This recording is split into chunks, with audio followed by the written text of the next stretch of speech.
Hello प्यारे साथियों, कैसे हो आप सभी। स्वागत है एक बार फिर से आप सभी का आपके अपने इस यूट्यूब चैनल ज्ञान विद्याकुल पर। और आज के इस वीडियो लेक्चर में हम सीखने वाले हैं द्विघात बहुपद के गुणांकों तथा शून्यकों के बीच में संबंध की सत्यता की जांच करना। प्यारे बच्चों, यह सवाल मोस्ट इम्पोर्टेंट है और जब भी पूछा जाता है वार्षिक एग्जाम में तो या तो 2 सवाल आते हैं इसके, या फिर 2 सवाल आते हैं बहुपद बनाने के, द्विघात बहुपद बनाने के। तो ये 6 नंबर का चैप्टर है अपना। इस 6 नंबर में से यदि आप लोग 4 नंबर पक्के करना चाहते हैं तो आप लोग इस वीडियो को अच्छे से देखें। और वीवीआई क्वेश्चन है, वेरी इंपॉर्टेंट क्वेश्चन। इस टाइप के 2 क्वेश्चन पूछे जाते हैं।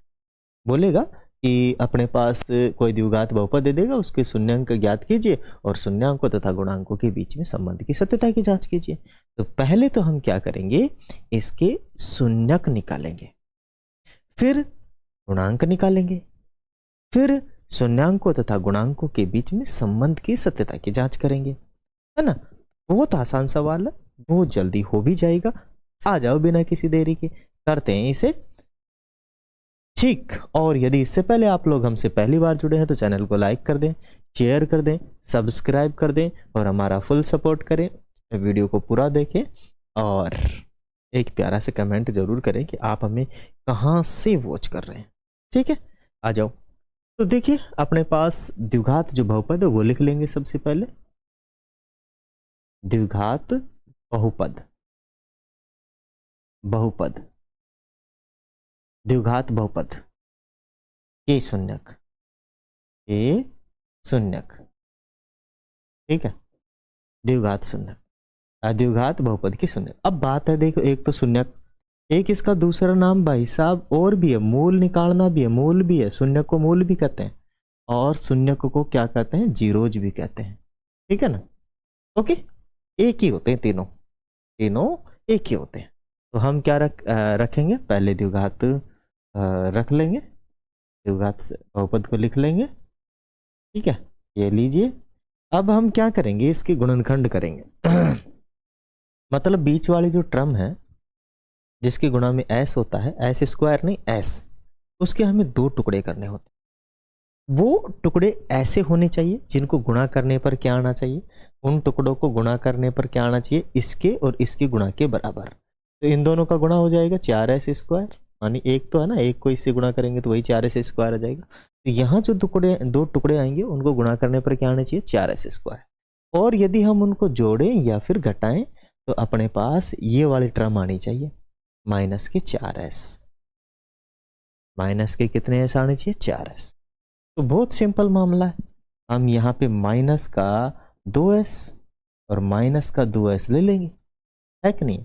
जोड़ने पर तो माइनस का 4s हो जाएगा और दोनों को गुणा करने पर प्लस का कितना हो जाएगा, 4s स्क्वायर। क्यों, क्योंकि माइनस माइनस गुणा होकर प्लस हो जाएगा। 2 को 2 से गुणा करेंगे 4, s को s से गुणा करेंगे तो s स्क्वायर, है कि नहीं, हो जाएगा।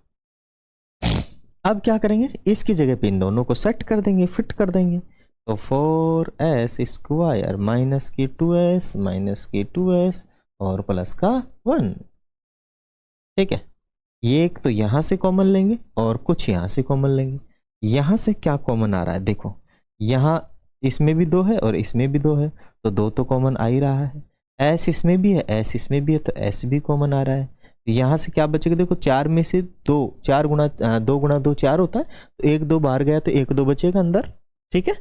1 2 बच गया यहाँ पे और एक s बच गया। यहाँ से दोनों के दोनों देखो 2s बाहर निकल चुका। जब 2s बाहर निकल चुका तो यहाँ कितना बचेगा, 1, क्योंकि इसके गुणा में कितना है, 1 है। जहां गुणा में कुछ नहीं होता वहां गुणा में हमेशा 1 रहता है, ठीक है। अब यहां से देखो, ये वाली टर्म तो माइनस की है, ये वाली प्लस की है, यहाँ कुछ कॉमन आ भी नहीं रहा, तो हम जहां कुछ भी कॉमन नहीं आए वहां पे हम एक कॉमन ले लेते हैं। लेकिन यहाँ पे माइनस का कॉमन लेंगे। जब हम माइनस का कॉमन लेते हैं तो जो चिन्ह रहते हैं ना, अंदर की जो चिन्ह, जो संख्याएं रहती है, उनका चिन्ह बदल जाता है। जो प्लस की होती है वो माइनस की हो जाती है, जो माइनस की होती है वो प्लस की हो जाती है। तो ध्यान दीजिए कि ये वाली संख्या माइनस की तो ये प्लस की हो जाएगी 2s, ठीक है। और ये वाली संख्या प्लस की थी, सॉरी ये माइनस की तो प्लस की हो गई, और ये प्लस की तो किसकी हो जाएगी, माइनस की। एक कॉमन हमने इसीलिए लिया क्योंकि कोई कॉमन नहीं आ रहा था, और एक सब के गुणा में होता है इसीलिए हमने एक ले लिया। आई बात समझ में? एक सब के गुणा में होता है। अब देखो ये वाली टर्म और ये वाली टर्म फिर समान है, ये वाली टर्म फिर समान है, तो हम फिर क्या करेंगे, कॉमन ले लेंगे। तो यहां से हम अपने पास क्या आ जाएगा, 2s और 2s माइनस की 1 कॉमन आ जाएगा, दोनों में है। और इधर क्या बचेगा, देखो 2s माइनस 1, 2s माइनस 1, बीच में जोड़ घटा वही तो कॉमन आ जाएगा, कोई दिक्कत नहीं। इधर तो गुणा है, इधर भी गुणा है, तो कॉमन आ जाएगा। फिर उधर क्या बचेगा, 2s बचेगा, 2s बचेगा, और इधर माइनस का 1 बचेगा। अब ये जो द्विघात बहुपद था ना, इसके गुणांक अपने पास आए, अभी इसके शून्यांक नहीं आए हैं। शून्यांक निकालने के लिए तो हम इसे शून्य के बराबर रखेंगे। किसके बराबर रखेंगे, शून्य के बराबर, ठीक है। तो हम क्या करेंगे, 2s minus 1 is equal to शून्य रख देंगे, और 2s माइनस 1 इसके भी बराबर हम क्या रख देंगे, शून्य रख देंगे। अब क्या करेंगे माय डियर, एक का पक्षांतन करेंगे तो 2s इज इक्वल टू 1, और s यहाँ पे s बराबर में क्या हो जाएगा, ये इसके भाग में चला जाएगा, गुणा में है तो 1/2। s का मान कितना हुआ, 1/2। इधर भी वही होगा, एक उधर जाएगा तो प्लस में हो जाएगा, तो 2s बराबर कितना हो जाएगा, 1 प्लस की, और s बराबर कितना हो जाएगा, 1/2। ये गुणा में है, और गुणा की संख्या किस में जाती है, भाग में।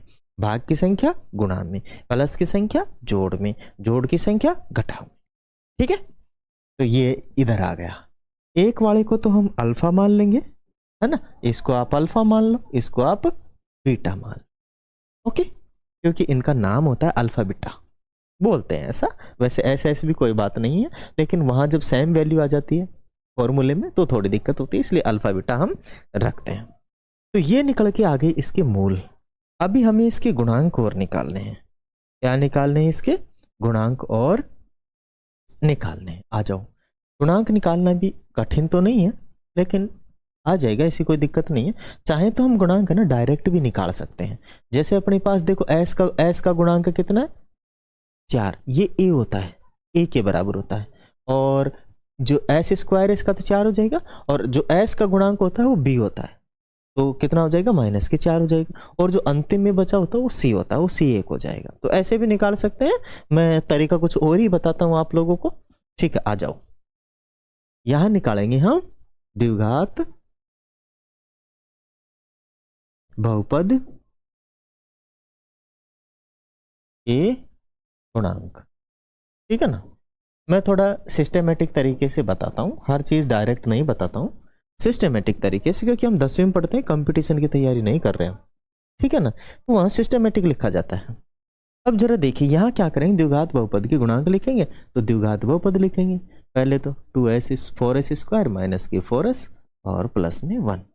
अब क्या करेंगे, इसकी द्विघात समीकरण से तुलना कर देंगे, है ना, मूल द्विघात समीकरण से तुलना करने पर, है ना। तो मूल द्विघात समीकरण, सॉरी मूल द्विघात बहुपद, है ना, बहुपद लिखेंगे, बहुपद से तुलना करने पर, तुलना बोले तो कंपैरिजन करने पर, ठीक है, करने पर। अब मूल द्विघात बहुपद क्या होता है, वो होता है आपका as लिखेंगे, as² प्लस में bs प्लस में c। अब देखो यहां हमने जो तुलना की, समझो, यहां से हमें a का मान मिलेगा, यहां से हमें b का मान मिलेगा, और यहीं से हमें c का मान भी यहीं से मिलेगा। अब देखो s इधर भी है, s² इधर भी है, मतलब a बराबर में कितना होना चाहिए, 4, तो यहाँ 4 लिखेंगे। यहाँ s है और s के गुणा में b है, यहाँ भी s है तो s के गुणा में b है, तो इधर कितना होगा, b बराबर होगा -4, और इधर c है तो अकेला ही हो, तो प्लस का एक ही है, तो कोई इशू है ही नहीं हुआ। तो ये आ गए माय डियर इसके गुणांक, है ना, क्या आ चुके हैं, इनके गुणांक आ चुके हैं। अब आपको दिक्कत नहीं होनी चाहिए, यहां तक मैंने पूरी कोशिश की आपको समझाने की। अब देखिए ये तो समझ में आ गया आपके। अब क्या करेंगे, शून्यांकों तथा गुणांकों के बीच में जो संबंध है उसकी सत्यता की जांच करेंगे। तो यहां लिखेंगे शून्य को तथा गुणांकों के मध्य या के बीच संबंध की सत्यता की जांच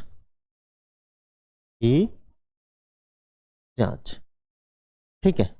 तो माय डियर, हम क्या करेंगे, फॉर्मूला लगाएंगे। ठीक है, फॉर्मूला लगा देंगे। फॉर्मूला क्या है, देखो, शून्यांकों तथा गुणांकों के बीच में संबंध की सत्यता की जांच।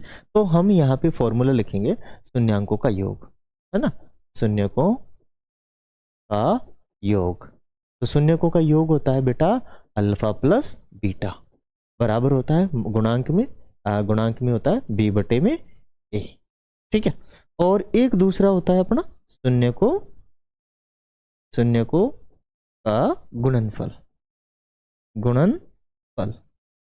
ठीक है, शून्यकों का गुणनफल क्या होता है,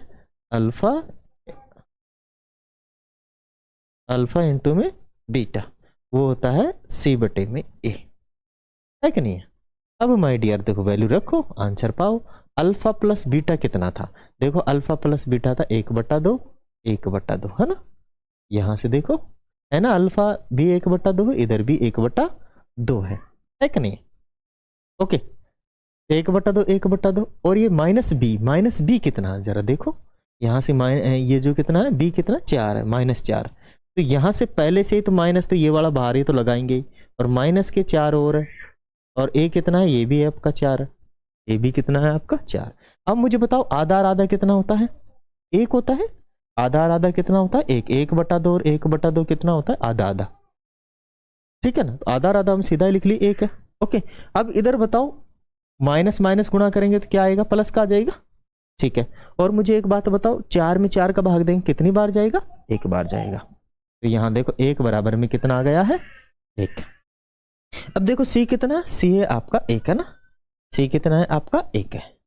वैसे इधर देखो 1/2 हो जाएगा, इधर तो 1/2 गुणा में 1/2, और इधर c 1 है और a कितना है 4। जब बीच में गुणा होता है तो ऊपर से ऊपर गुणा करते हैं तो 1 आता है, नीचे से नीचे गुणा करेंगे तो 4। इधर भी 1/4, इधर भी देखो बराबर है, इधर भी क्या है, बराबर है, 1/4 1/1। इसका मतलब ये हुआ कि जो अपने पास शून्यांक है और गुणांक है, उनके बीच में जो संबंध है वो बिल्कुल सत्य है। उनके बीच में क्या है, जो संबंध है बिल्कुल सत्य है। आगे चाहे तो आप लोग ऐसा लिख भी सकते हैं। मैं आशा करता हूं आप सभी को ये सवाल अच्छे से समझ में आ गया होगा। वीडियो अच्छा लगे तो भाई से वीडियो को लाइक कर दें, शेयर कर दें, सब्सक्राइब करें, और एक छोटा सा कमेंट जरूर करें कि आप हमारे इस वीडियो को कहां से देख रहे हैं। ठीक है ना, मुझे बहुत अच्छा लगता है जब कि कोई मुझे कमेंट करता है, और मैं मोटिवेट होता हूं, जिससे कि और ज़्यादा मैं वीडियो बनाता हूं। ठीक है ना, तो प्लीज़ आप लोगों से मेरी हम्बल रिक्वेस्ट यही है कि प्लीज़ आप हमें सब्सक्राइब करें और एक प्यारा से कमेंट जरूर करें। फिर मिलेंगे अगले वीडियो में। जय हिंद।